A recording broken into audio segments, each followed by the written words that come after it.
Bonjour, je m'appelle Guillaume Janson, je suis avocat et porte-parole de l'Institut pour la justice. Et dans le cadre de ces mouvements sur les Gilets jaunes, je souhaite que la justice soit plus ferme à l'endroit des casseurs et plus ferme à l'endroit des violences policières. Près de 9000 interpellations, 7500 gardes à vue, 1800 condamnations, environ 1500 encore en attente de jugement, 4200 en garde à vue pour des motifs plutôt flous, c'est le moins qu'on puisse dire. Doit-on parler d'instrumentalisation de la justice de la part du gouvernement, Guillaume Janson, ou de riposte proportionnée ? Alors, vous pointez effectivement une disparité extrêmement sensible entre le nombre des personnes interpellées, le nombre des gardés à vue et le nombre de personnes qui ont véritablement été condamnées. Cela traduit des pratiques qui sont extrêmement excessives. Ce qui est évident, c'est qu'on voit dans les prétoires, à l'occasion des procès des Gilets jaunes, une grande majorité de personnes qui ne sont pas des casseurs professionnels. Il est difficile de parler de riposte proportionnée, surtout lorsqu'on se souvient qu'en 2016, des mois de mars au mois de juin, sur les manifestations très violentes de la loi du travail, eh bien, on a compté près de 750 personnes poursuivies. J'avais le chiffre de 7500 gardes à vue. C'est 3 fois plus que lors des émeutes en 2005. Manifestement, on cherche à interpeller beaucoup trop largement, c'est-à-dire qu'on interpelle des gens avec très peu de motifs et on les présente devant la justice avec des dossiers qui souvent sont bien vides. Donc dit autrement, la justice rend-elle justice ou assure-t-elle une mission de police ? C'est tout l'enjeu de la question. Ce qu'on observe également en pratique, c'est que les réquisitions du parquet sont extrêmement sévères, extrêmement lourdes, ce qui laisse à penser que des instructions ont été données en ce sens. Ce qu'on observe également en pratique, c'est qu'il y a une absence de lisibilité quant aux décisions qui sont rendues. Sur les peines qui sont prononcées, elles sont extrêmement variables d'une chambre à l'autre. Pour un certain nombre de magistrats, il est possible de dire qu'ils cherchent à faire la part des choses et ne pas systématiquement suivre ces réquisitions qui, elles, sont extrêmement lourdes. Donc, le traitement judiciaire, il pose question sur la phase de poursuite, sur les choix qui président à cette phase de poursuite. Pour la phase du prononcé de la peine, c'est un peu plus nuancé. Donc les 3 affaires les plus connues, Rodriguez, Détinger et Drouet, comment jugez-vous ces trois grandes affaires centrales judiciaire des Gilets jaunes? Je pense que c'est assez intéressant de commencer par celle de Détinger parce que en matière de boxeur, je pense que tout le monde a gardé en tête la pratique d'un commandant de police du Var qui lui est resté chez lui, qui n'a pas fait effectuer une seule journée en détention. Détinger a fait 1 mois de détention provisoire et puis derrière 1 année de semi-liberté, ce qui peut être, compte tenu de la gravité des faits qui sont réels, une semi-liberté, mais un enferme. Oui, parce que la peine évidemment ne se limite pas à cette année de semi-liberté. Mais je pense qu'il y a eu de la part de la justice la recherche d'une décision équilibrée sur ce point. Pour autant, c'est pas parce qu'on a une décision qui est relativement équilibrée que on ne voit pas une différence très sensible entre le traitement qui, là, en l'occurrence, a été réservé à cette personne et de l'autre côté d'un policier qui use de violence sur un manifestant qui est arrêté à un moment donné. Eh bien, le traitement n'est pas le même. Et ça, évidemment, ça pose question pour bon nombre de Français. Éric Drouet, 1 mois de prison, l'organisation illégale de manifestations, est-ce exagéré ou plutôt juste ? Pour comparer, il faudrait avoir en tête le type de sanctions qui sont prononcées pour d'autres personnes qui organisent d'autres manifestations comme ça. Or, on peine à en trouver, si vous voulez. Et le simple fait de peiner à trouver des éléments de comparaison comme ça sont déjà un premier signe de fermeté à l'endroit de ces personnes. L'affaire Jérôme Rodriguez est un peu différente. On pense immédiatement au LBD. L'IPJ est-il contre ou pour l'utilisation de ces flashballs ? L'IPJ est contre l'utilisation du flashball telle qu'elle est faite.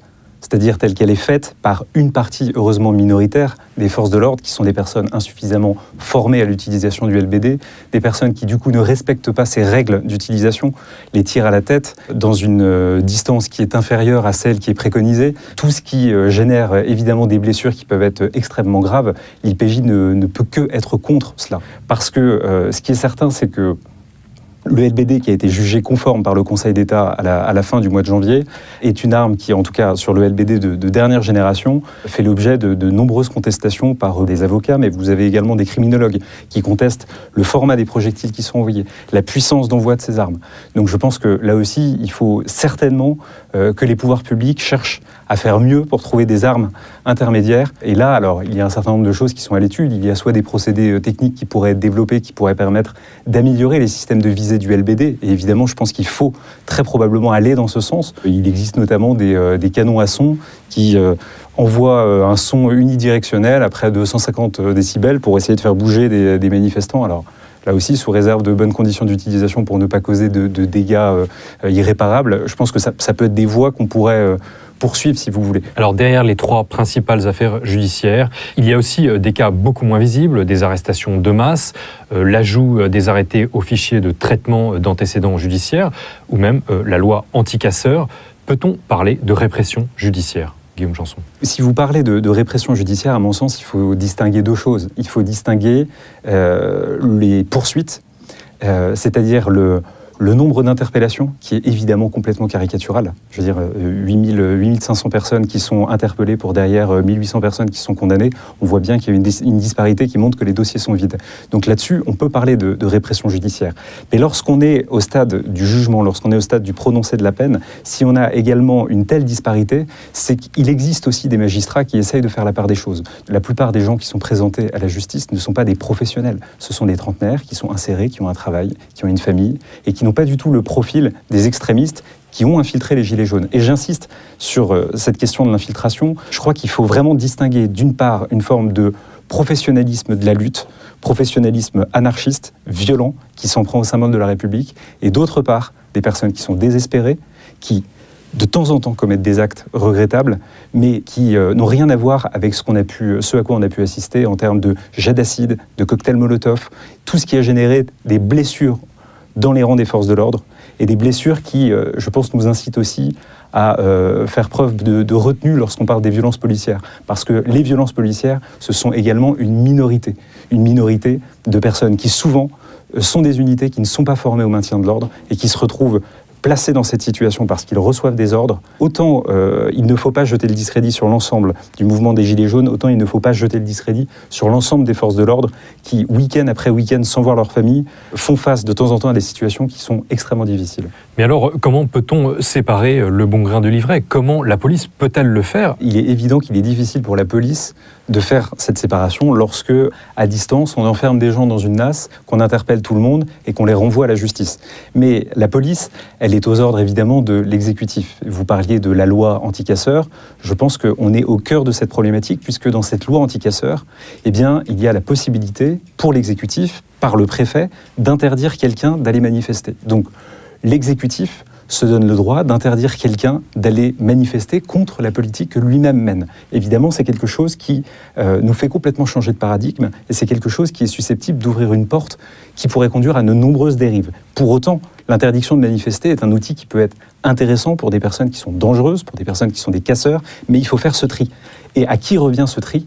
À ceux dont la mission est de juger des hommes et d'avoir le temps pour le faire. C'est lorsque la justice juge quelqu'un, qu'elle estime que cette personne a commis des actes suffisamment graves, qu'elle ait la possibilité de prononcer une peine qui lui interdit à l'avenir d'aller manifester pendant certains temps dans certains lieux. C'est en confiant ce type d'interdiction à des personnes qui ont la possibilité, qui ont le temps de faire le tri entre qui présente le profil d'un individu dangereux, violent, et qui présente le profil de quelqu'un qui est simplement venu manifester avec la dose de désespoir qui est la sienne, qu'on limitera le plus possible arbitraire. Pensez-vous que le parquet a reçu l'ordre d'être plus sévère envers les Gilets jaunes, comme l'a affirmé le Canard enchaîné ? Je pense qu'il est très très vraisemblable que le parquet ait reçu des instructions en ce sens. L'ensemble des confrères qui sont dans les prétoires pour défendre les Gilets jaunes ont pointé le fait que les réquisitions du parquet sont anormalement sévères dans les dossiers de Gilets jaunes.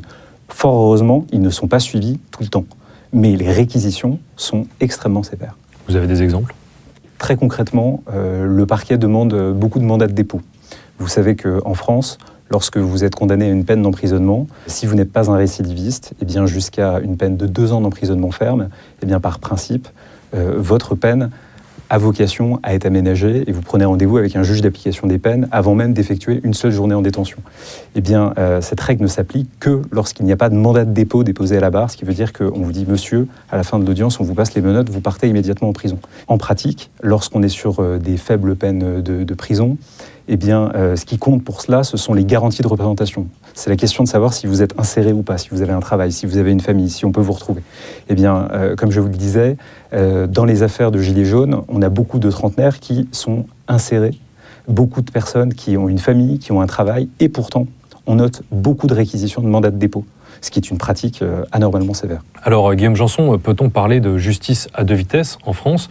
envers d'une part les Gilets jaunes, donc la justice rapide et lourde envers les Gilets jaunes, et beaucoup plus laxiste pour certaines affaires. On pense à l'affaire El Guerab, le député En Marche qui a castagné l'un de ses collègues, ou encore évidemment à l'affaire Benalla. C'est vrai que beaucoup de personnes ne comprennent pas pourquoi est-ce qu'il y a ce traitement judiciaire des Gilets jaunes, alors qu'à côté, il y a toutes ces critiques. Il y a quelques années, un criminologue, Xavier Bébin, dans son livre, a pointé la difficulté qu'on avait à accéder à des chiffres qui montrent ce type de disparité. Et pourtant, il prenait un exemple qu'il avait trouvé presque au hasard lors des peines planchées qui existaient sous Nicolas Sarkozy, qu'on a supprimé sous Christiane Taubira. Il y avait une possibilité de descendre en dessous du seuil minimal qui était fixé pour les peines planchées. Et en réalité, il existait quelques statistiques qui permettaient de savoir quelles étaient les juridictions qui descendaient en dessous de ce seuil. Eh bien, sur la Seine-Saint-Denis, c'était une réponse à une question posée par un parlementaire de Seine-Saint-Denis, réponse apportée par le garde des Sceaux.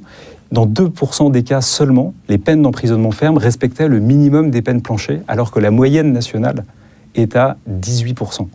Qu'est-ce que ça veut dire ? Ça veut dire que soit à Bobigny, dans ces années-là, eh bien, les personnes qui comparaissaient devant la justice avaient des garanties de représentation qui étaient 9 fois plus importantes, soit les juges étaient 9 fois plus laxistes. Et vous penchez plutôt pour la deuxième option, donc. Je vous laisse imaginer ce que la plupart des Français, en apprenant ce genre de choses, peuvent penser, au regard de l'importance de la criminalité qu'on peut voir dans ces zones. Donc, je répète la question, une justice à deux vitesses en France ? Une justice à deux vitesses, alors une justice à deux vitesses peut-être territoriale, peut-être par rapport à des types de population pénale, une justice à deux vitesses aussi, alors sur des affaires pour lesquelles le parallélisme est peut-être plus délicat, puisqu'on n'est pas immédiatement sur des faits de violence, mais le mois dernier, dans l'affaire emblématique du Mur des Cons, par exemple... Dans laquelle vous étiez plutôt en vedette. On a fait partie des gens un petit peu concernés par cette affaire, c'est vrai.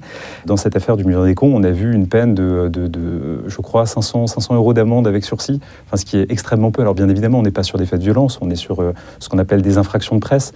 Les quantums de peine qu'on retrouve dans certaines affaires suivant certains types de prévenus, évidemment, peuvent laisser songeur. Des peines qui peuvent laisser évidemment songeur. Eh bien, écoutez, ce sera le mot de la fin. Guillaume Janson, merci beaucoup. Merci à vous.